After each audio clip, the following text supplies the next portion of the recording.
Saudações pessoal, sejam bem-vindos a mais um vídeo do MGF, como é que vocês estão? O vídeo de hoje vai ser uma releitura de um vídeo que eu fiz há muito tempo, eu acho que foi lá para os vídeos de 2018, sobre a rebelião de Robert. E foi um vídeo em duas partes, isso aqui vai ser em uma só, vai ser tudo de uma vez. E eu achei que esse vídeo já merecia uma atualização há muito tempo. Então eu espero que vocês gostem, se curtirem, curtam o vídeo, se inscrevam no canal caso ainda não sejam inscritos, compartilhem com os amigos e se quiserem contribuir de forma direta com o meu trabalho aqui, podem fazer isso através do Pix. O QR Code vai ficar aqui em cima durante todo o decorrer do vídeo. Demorou? Então, sem mais delongas, vamos começar.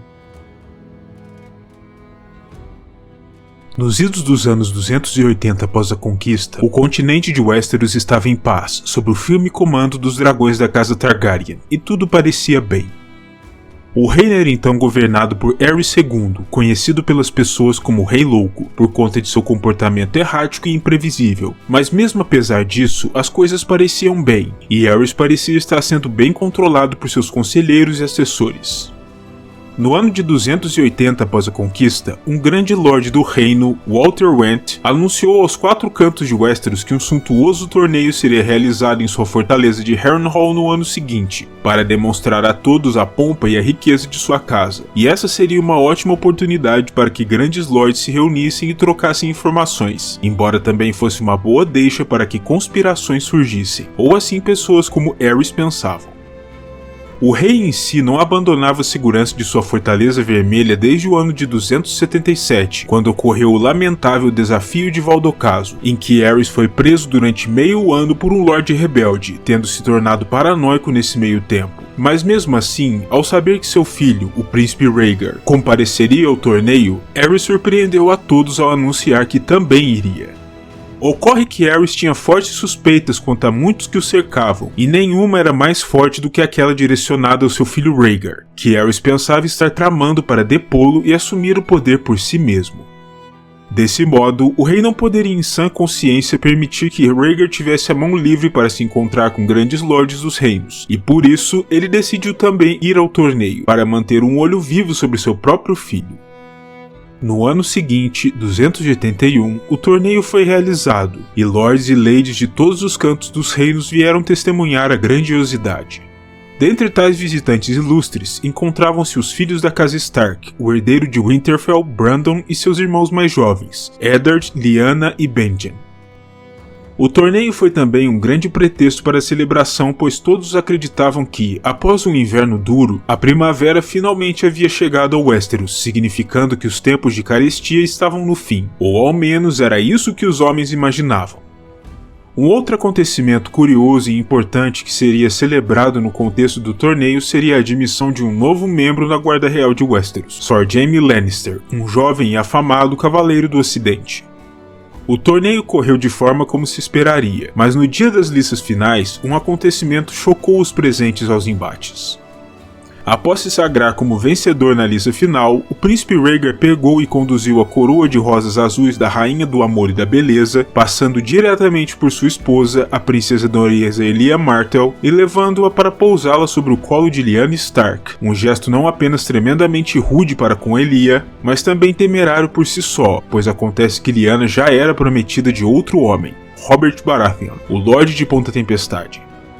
Robert era uma figura bem conhecida pela casa Stark, tendo sido criado lado a lado com Eddard no Ninho da Águia, o domínio da casa Arryn, como se fossem irmãos de mães diferentes, onde cultivaram uma amizade para toda a vida. Dessa forma, o gesto de Rhaegar não enfureceu apenas a Robert, mas também a casa Stark de modo geral, mas como se tratava do príncipe de Pedra do Dragão, não havia muito que pudessem fazer além de engolir o próprio orgulho. Mesmo assim, Ned não poderia deixar de rememorar mais tarde que aquele fora o momento em que todos os sorrisos morreram, pois todos sabiam o que aquele gesto significava.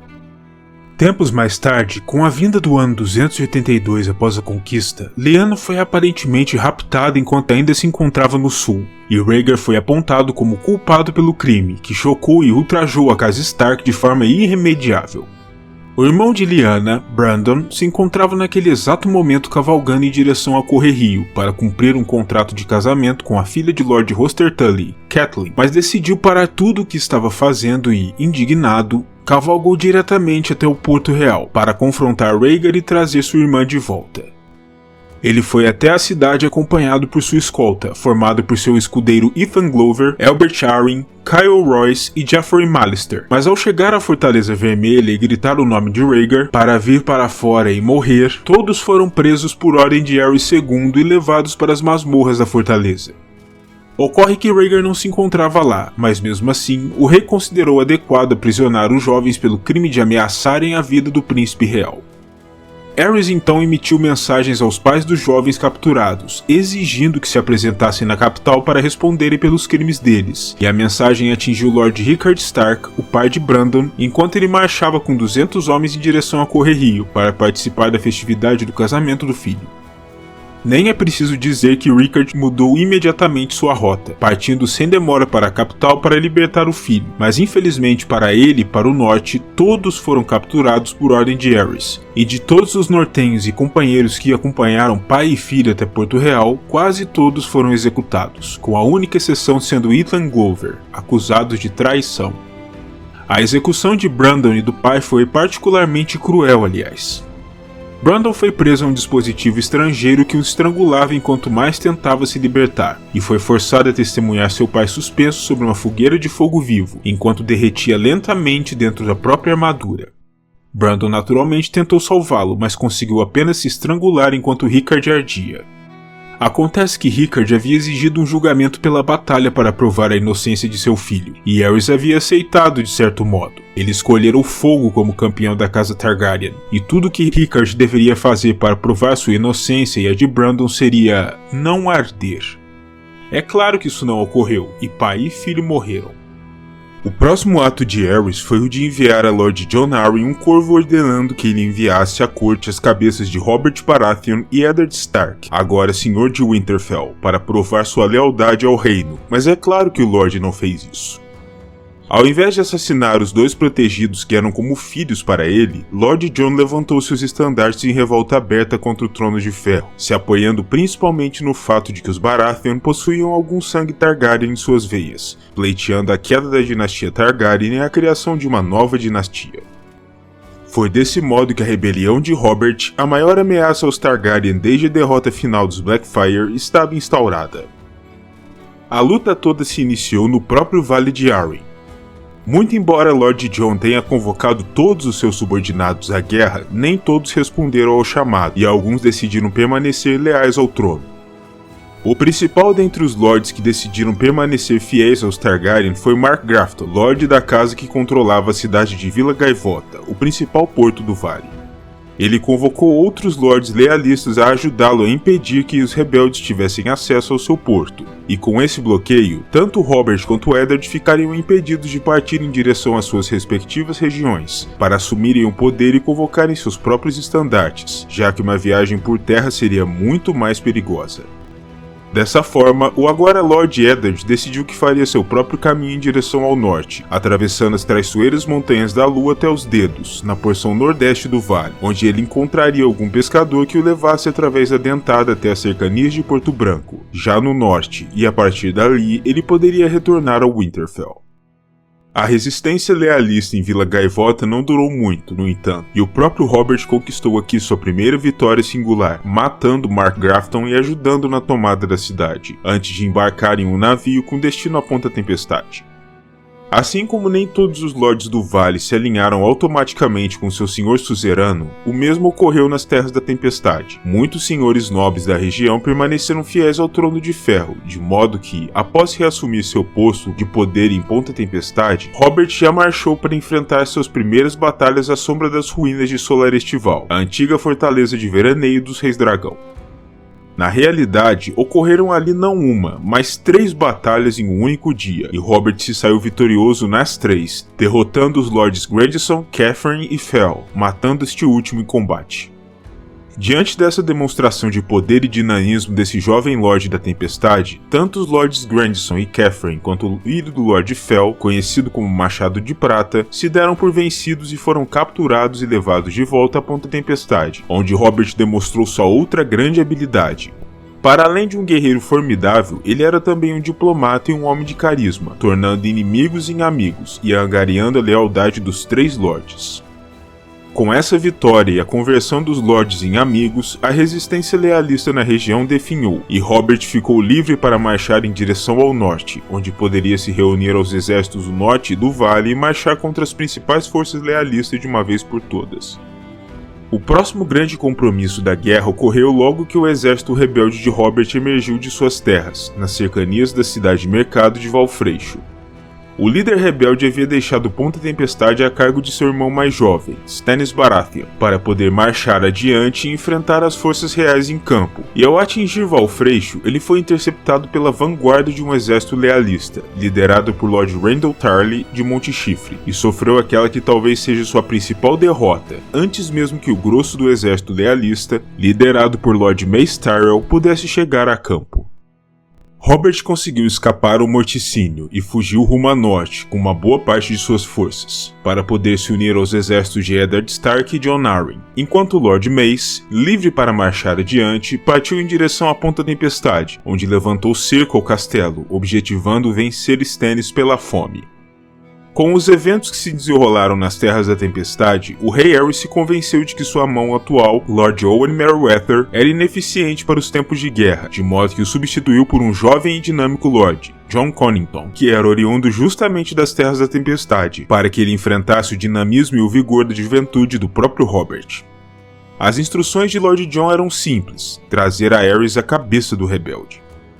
Enquanto tudo isso ocorria no sul, no norte, Lord Eddard Stark conseguira atingir seu castelo e reunir seus estandartes, marchando com eles em direção ao sul para se encontrar com as forças de Lord Jon para além do Portão Sangrento.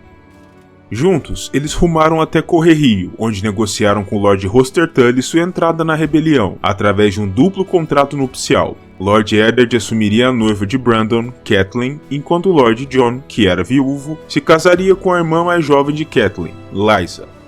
Após findadas as negociações, Lord Roster e suas forças se uniram à causa rebelde, e essa grande força unificada, ao saber da derrota de Robert na Campina e de sua partida para norte, marchou mais ao sul para se encontrar com ele, enquanto uma força igualmente grande, liderada por Lord Connington, partia da capital para dar batalha à força rebelde e para capturar Robert. O rebelde, ferido e sozinho, chegou a uma pequena cidade conhecida como Septo de Pedra, nas terras fluviais, e aqui se ocultou, enquanto o exército de Lord Connington chegava aos arredores da cidade. Já no ano de 283 após a conquista, Lord Connington ordenou aos seus homens que tomassem a cidade, e depois ordenou que uma busca generalizada, de casa em casa, fosse conduzida pelos seus comandados, em busca de Robert, mas apesar de seus melhores esforços, ele não foi capaz de encontrar vestígio do rebelde. O povo de Septo de Pedra estava efetivamente tomando um lado, auxiliando Robert a escapar das forças de Jon, e por isso mesmo, Lord Connington começou a pressionar o povo da cidade por informações, oferecendo recompensas e prêmios, ameaçando e chegando ao extremo de aprisionar pessoas em gaiolas de corvos para que denunciassem o paradeiro de Robert, mas tudo em vão. O tempo de Connington para procurar acabou quando o exército rebelde atingiu a cidade e se atracou com suas forças, no que ficaria conhecido como a Batalha dos Sinos. Nessa oportunidade, Robert emergiu armado e couraçado de um bordel conhecido apenas como O Pêssego, empunhando seu afamado martelo de combate, e encontrou Connington em pessoa nos degraus do septo que dava nome à cidade, se atracando contra ele de tal forma que quase ceifou sua vida. Os rebeldes venceram aquela luta e Connington foi forçado a recuar com suas forças, retornando à capital em derrota. O rei Aerys não recebeu nada bem a notícia, suspeitoso da forma como Connington perdeu, e decidiu exilá-lo para o outro lado do Mar Estreito, não apenas removendo-o obviamente do cargo de mão, como também tomando dele a senhoria de sua casa, passando-a a um primo. Com a derrota na Batalha dos Sinos, Aerys finalmente começou a descer de seu pedestal de arrogância Targaryen, reconhecendo que Robert Baratheon era de fato a maior ameaça à sua dinastia desde Daemon Blackfyre, e por isso ele promoveu como mão Lord Carlton Shelstead, acreditando que poderia confiar nele. O rei também enviou Sir Jon Tordary e Sir Barristan Selmy, da Guarda Real, para arregimentarem os homens sobreviventes de Connington para planejar um contra-ataque, enquanto enviava o senhor comandante da Irmandade, Sir Gerald Hightower, o Touro Branco, para encontrar seu filho Rhaegar e trazê-lo de volta à capital. Pouco tempo depois, Rhaegar finalmente retornou do sul e convenceu seu real pai a engolir seu orgulho e pedir pelo auxílio de um de seus mais antigos amigos, Lord Tywin Lannister, que fora sua mão até o desentendimento entre ambos. Aerys enviou a Tywin sucessivas mensagens convocando-o à corte para defender a coroa, mas aparentemente o Lorde se mostrou surdo aos apelos reais, o que aumentou ainda mais o temor de Aerys.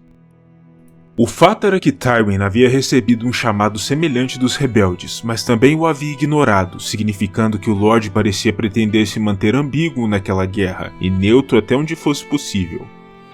Aerys, temendo o pior, ordenou a sua guilda de piromantes que posicionasse depósitos de fogo vivo por todo o subsolo de Porto Real, pretendendo explodir toda a cidade em fogo caso a derrota parecesse inevitável, dando a si mesmo a maior pira funerária de toda a história. Os casamentos dos Lords Eddard e Jon ocorreram após a Batalha dos Sinos, e Lord Hoster se juntou formalmente à causa, aumentando ainda mais o poder já substancial dos rebeldes, e portanto aumentando suas chances de saírem vitoriosos no fim. Enquanto isso, na capital, Rhaegar assumiu o controle dos exércitos lealistas, pretendendo marchar para dar ao primo Robert uma sangrenta lição. Dizia-se que o príncipe real pretendia promover certas mudanças após seu retorno da batalha, e talvez Aerys fosse colocado de lado como resultado, mas a realidade é que jamais saberemos ao certo por conta do que aconteceu em seguida. A princípio, o príncipe Doran Martell de Dorne, irmão mais velho de Elia, se recusara a enviar ajuda à causa real, por conta do tratamento dispensado a ela na corte, mas com o tempo e com uma boa dose de ameaças veladas de Aerys, ele concordou em enviar um destacamento de 10.000 lanceiros dorneses para fortalecerem o exército que Rhaegar reunira para partir para a luta. Elia e seus filhos Aegon e Rhaenys foram mantidos na capital, no entanto, como virtuais reféns do bom comportamento dos dorneses. O último grande evento da guerra, conhecido como a Rebelião de Robert, foi a grande e aguerrida Batalha do Tridente, lutada em um conjunto de vales a norte do Olho de Deus, contrapondo as forças lealistas, lideradas pessoalmente por Rhaegar, e o exército rebelde, liderado pelos Lords Eddard, Jon, Hoster e Robert. As duas forças se atracaram com uma violência raras vezes vista na guerra, e números pareciam parelhos, com Rhaegar conduzindo cerca de 40.000 cavaleiros e homens de armas ao tridente, enquanto os rebeldes contavam com um contingente apenas ligeiramente menor, mas mais experiente em combate. Foi nesse momento que, montados em seus cavalos, os primos Robert e Rhaegar finalmente se encontraram pessoalmente. Tomado por uma fúria assassina, Robert carregou contra o príncipe com toda a raiva tão conhecida dos guerreiros de sua casa, mas Rhaegar se defendeu valentemente e conseguiu ferir Robert tanto quanto foi ferido por ele. Robert e Rhaegar pareciam parelhos, mas em um determinado ponto, o ultraje e o ódio de Robert pareceram lhe emprestar forças suficientes para quebrar o impasse, e ele derrubou Rhaegar de seu cavalo. Então, conduzindo seu martelo de combate com a força de um anjo vingador, Robert desferiu sobre o Rhaegar caído o golpe de misericórdia, que espalhou os rubis brilhantes que formavam um dragão encravejado em sua placa peitoral, voando e caindo sobre as águas do Val no qual lutavam, que ficaria conhecido para a posteridade por este motivo como Val Rubi. E, combinando com a cor das pedras preciosas, o igualmente precioso sangue da vida de Rhaegar tingiu as águas abaixo, com sua vida se esvaindo em golfadas violentas e melancólicas, declarando um fim para o impasse no tridente e a vitória final da facção rebelde. Vendo seu príncipe caído e morto, os homens da facção lealista finalmente quebraram e fugiram em todas as direções, com os soldados rebeldes em seu encalço, e dessa forma o dia estava ganho, mas não ainda a guerra. Depois da morte de Rhaegar, nada pararia Robert e seu intuito de controlar o Trono de Ferro, não apenas por um sentimento amargo de vingança contra os Targaryen, mas também porque Robert, graças ironicamente a esse mesmo traço em seu sangue, tinha melhor pretensão a reinar. Contudo, apesar de os mestres desde então terem usado sua ligação de sangue com os Targaryen para justificar sua tomada de poder, a verdade era apenas uma: foi o triunfo e a vitória na batalha que conquistaram o trono para Robert. Robert, sendo sempre o impaciente que era, desejava agora partir para encontrar o paradeiro de Lyanna, que se encontrava em algum lugar mais para sul, mas como se encontrava muito ferido pelo combate singular, ele precisou ficar para trás para cuidar de seus ferimentos, enquanto seu irmão por destino Lord Eddard seguia adiante para Porto Real, para assegurar o trono para o amigo, antes de partir para sul para encontrar a irmã. No meio de todos esses eventos, precisamos também considerar, ainda que brevemente, a situação nas Ilhas de Ferro.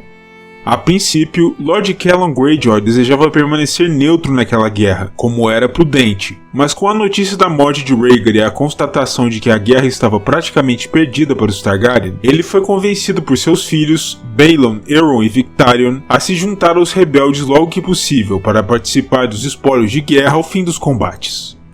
O principal objetivo dos Homens de Ferro eram as ricas terras ocidentais, mas como ainda não era sabido se Lord Tywin Lannister aliaria sua região aos rebeldes ou aos lealistas, o ataque não poderia ainda ser conduzido, e por isso, Lord Callum deixou suas forças ancoradas em casa, exceto por 50 dracarys, que ele liderou pessoalmente, para atacar as terras da Campina, firmemente aliadas aos lealistas.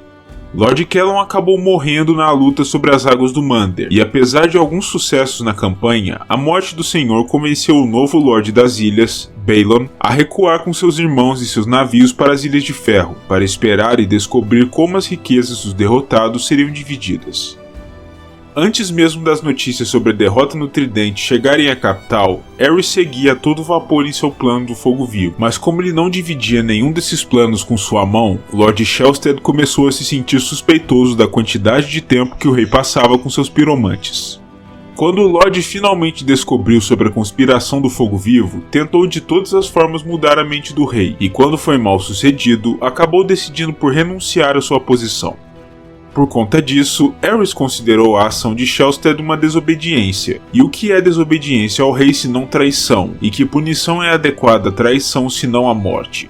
Nem é preciso dizer que Shelstead foi queimado vivo por isso. A mão indicada para assumir o lugar de Shelstead foi Rossart, a quem Aerys chamava Lorde, embora não fosse senhor de coisa alguma, pois ele era seu piromante favorito e considerado como alguém digno de confiança. Mesmo assim, Lord Rossart apenas serviria como mão durante uma quinzena.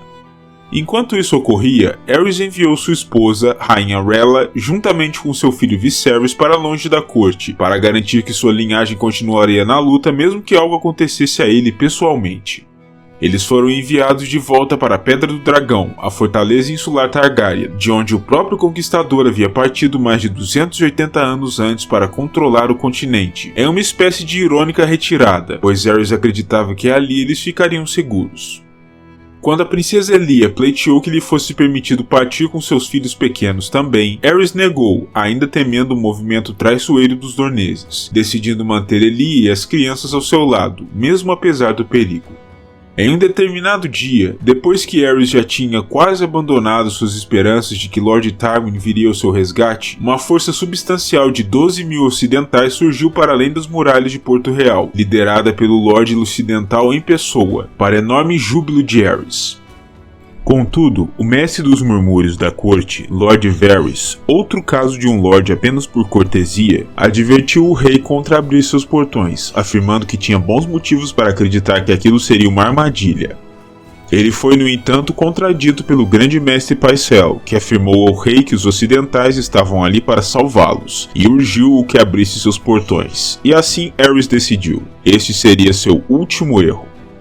O saque a Porto Real foi o último grande evento em toda a guerra e foi tão devastador e sangrento quanto qualquer batalha. Populares foram massacrados, os homens ainda restantes na defesa da Fortaleza Vermelha foram passados pela espada e Lord Tywin demonstrou toda a sua veia traiçoeira contra o rei naquele momento. Um Aerys colérico convocou Jaime Lannister à sua presença e ordenou que ele lhe trouxesse a cabeça do próprio pai, caso não fosse também um traidor, e Jaime se viu colocado em uma posição difícil, forçado a escolher entre a família e a honra. O rei também ordenou a Rossart que desse cabo do plano do Fogo Vivo imediatamente, para não deixar aos rebeldes nada além de ossos e cinzas para conquistar. O próprio Jaime Lannister rememoraria mais tarde que achava que Aerys não acreditava que realmente morreria naquele ato, mas que apenas renasceria da ira gigante como um grande dragão. Mas seja como for a verdade sobre isso, jamais saberemos, pois pouco tempo depois, Jaime voltou a adentrar a Sala do Trono com o sangue em sua lâmina. Quando o rei exigiu saber se aquele sangue era de seu pai, Jaime negou e afirmou que se tratava do sangue de Rossart, o que fez com que o rei, horrorizado e temeroso pela própria vida, tentasse escapar para o Trono de Ferro, apenas para ser arrastado e abatido como um porco por Sir Jaime. Dessa forma nada galante, faleceu o último rei da linhagem do dragão, e a Porto Real saqueada ficou na vacância de um monarca reinante. Segundos após a morte de Aerys, soldados ocidentais finalmente atingiram a Sala do Trono, onde encontraram o filho de seu senhor com o sangue fresco do rei ainda na lâmina, misturado ao sangue de Rossart. Enquanto tudo isso ocorria na Sala do Trono, Sir Gregor Clegane e Sir Amory Lort, dois dos cavaleiros a serviço de Lord Tywin, davam cabo das vidas da princesa Elia e de seus filhos, pois ainda que eles pouco ou nada significassem com as mortes de Aerys e Rhaegar, Lord Tywin não havia dado ordens para poupá-los, pois provavelmente ele nem se lembrara deles. Quando a força rebelde de Eddard Stark chegou à cidade e encontrou-o tomado por ocidentais, o Sr. Northaeon seguiu direto até a Sala do Trono, onde encontrou Sr. Jaime sentado sobre o trono, com o corpo de Aerys ainda caído ao pé da grande cadeira retorcida. Essa imagem marcou Lord Eddard de forma profunda, e mesmo anos após o feito, ele ainda acreditava que Sr. Jaime merecia ter sido, no mínimo, enviado à Patrulha da Noite como punição pelos seus crimes, especialmente o de regicídio. Robert chegou à cidade algum tempo depois, e ao contemplar os corpos da princesa Elia e dos filhos, ele sorriu satisfeito, chamando o ato de justiça, embora Lord Eddard o tenha chamado de assassinato de inocentes. Isso causou uma discussão entre os velhos amigos, o que resultou em Lord Eddard partindo, irado, para o sul, para desfazer os últimos nós da rebelião e resolver as últimas questões sem resposta.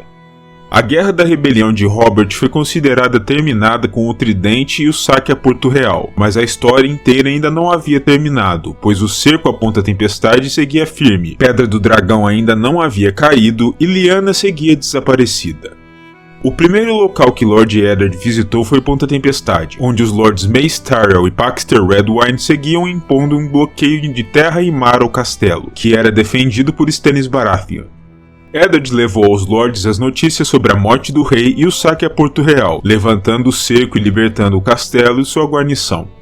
A seguir, tendo descoberto o paradeiro de Lyanna, Ned partiu com um grupo de vassalos nortenhos até um local no alto das Montanhas Vermelhas conhecido por Rhaegar apenas como a Torre da Alegria, e ali ele e os companheiros Howland Reed, Will Dustin, o sobrevivente Ethan Glover, Martin Castle, Phil Wool e Sir Mark Ryswell se depararam com os 3 cavaleiros brancos da Guarda Real, Sir Osmel Went, Sir Gerald Hightower e Sir Arthur Dayne, o Espada da Manhã. Uma luta terrível, porém impressionante, se seguiu, na qual todos, exceto Ned Stark e Howland Reed, morreram, e conforme Ned rememoraria mais tarde, sua sobrevivência pode ter se devido totalmente às ações do Crânogman. Ned então encontrou sua irmã dentro da torre, já moribunda, e não foi capaz de salvá-la, tendo que retornar a Porto Real com a triste notícia de sua morte, e a dor da perda o reconciliou com Robert. Enquanto isso, o agora livre Stannis Baratheon preparava uma frota para partir até a Fortaleza de Pedra do Dragão, para capturar Rhaella e seu filho, mas ao lá chegarem, ele descobriu que Rhaella estava morta, tendo falecido no parto, e os príncipes Viserys e Daenerys se encontravam agora do outro lado do Mar Estreito, longe do alcance dos rebeldes. Dessa forma, a guerra finalmente chegou ao fim com a ascensão de uma nova dinastia, os Baratheon, com Robert como primeiro rei, e tais eventos conduziram diretamente àquilo que veríamos anos mais tarde, nas Crônicas de Gelo e Fogo e em Game of Thrones.